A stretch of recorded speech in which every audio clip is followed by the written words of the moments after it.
रसिक बांधवांनो, सामन्याला खरी सुरुवात गवळणी पासून होत असते, म्हणून सुंदर अशी गवळण सादर करीत आहे।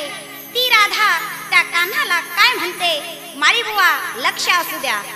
तू क्या चाहता है इस बात की मुझे खबर है, तू क्या चाहता है इस बात की मुझे खबर है, मगर हमारी तो अब खेलने की उम्र है।